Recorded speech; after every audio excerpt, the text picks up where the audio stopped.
Alright, so let us look at the next problem, bit strings.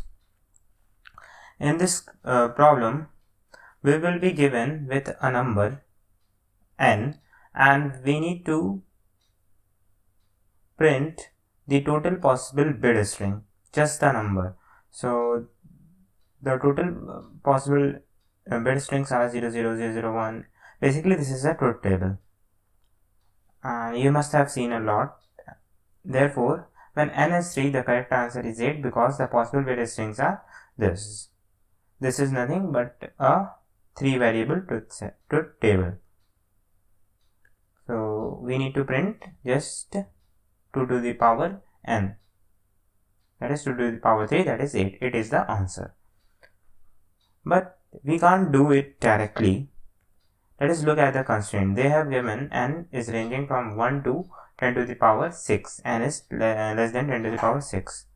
And if I take just a middle value 10 to the power 3, 2 to the power 10,000, that is 10 to the power 3, is this, such a big number.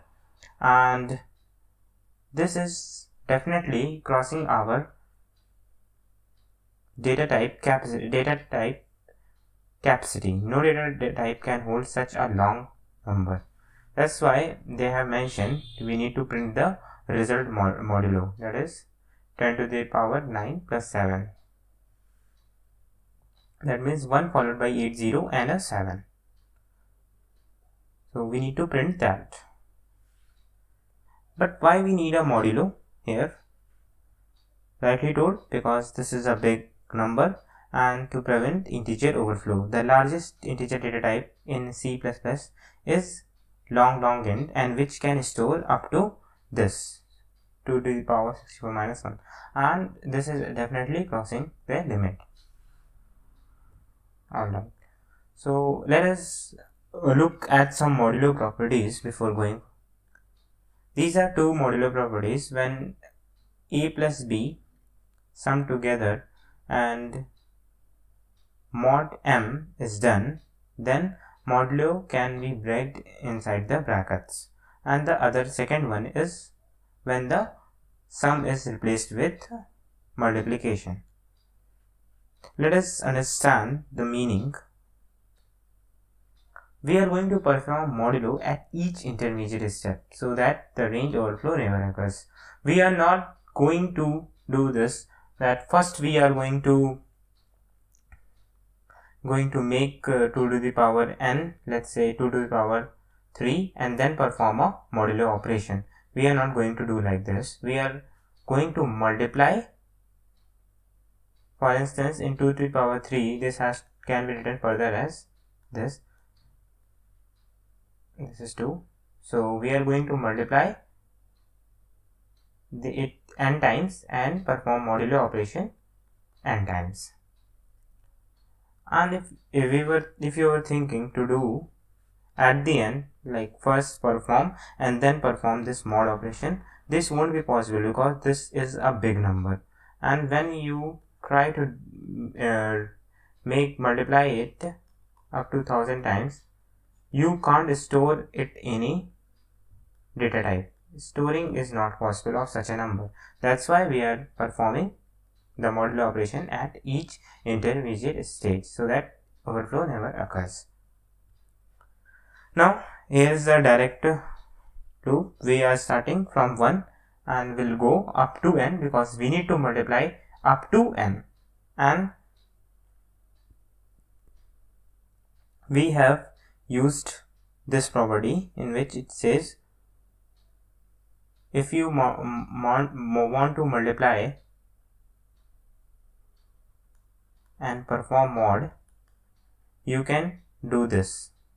So basically we are multiplying this and performing the mod. Result is at beginning it is 1. So when the number is less than 10 to the power 9 plus 7, the mod result is going to be the same. It is not going to hamper any changes because the number is less than the mod value. let me give you a short example here. Suppose we need to perform mod with 5 on 2.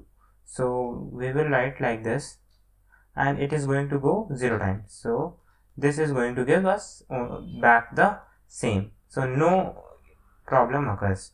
But when it is larger, let's say 6, then it is going to give then it is going to work. So that's what. Now the other way can be, I just simply write this, in which I have brought the mod operation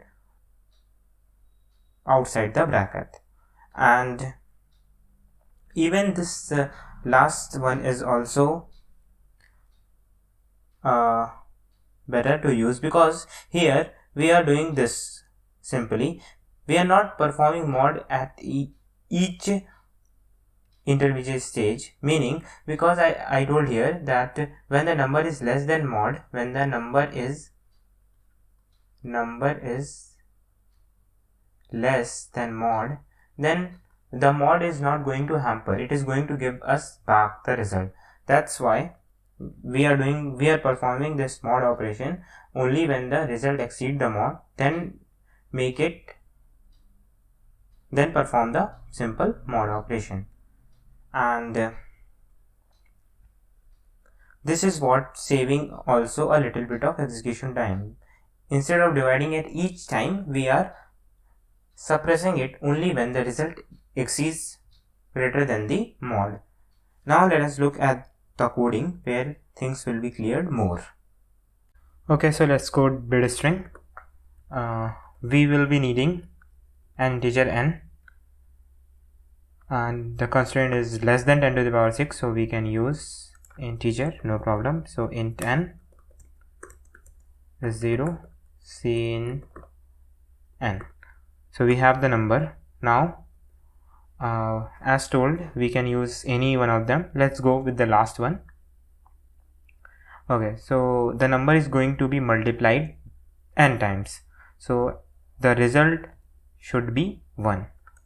We'll initialize the variable int result with 1, and the number is going to be multiplied n times. So we'll start with 1,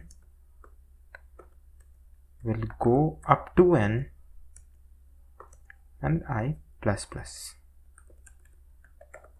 And now what we need to do, we will multiply.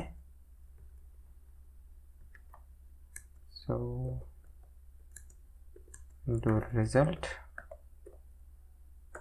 and if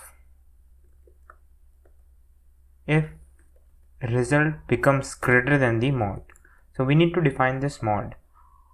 Actually, you will see this number a lot of time, so it's better to define it using macro. So let's define it, define mod, and we can write 10 to the power 9 plus 7, this something like this. First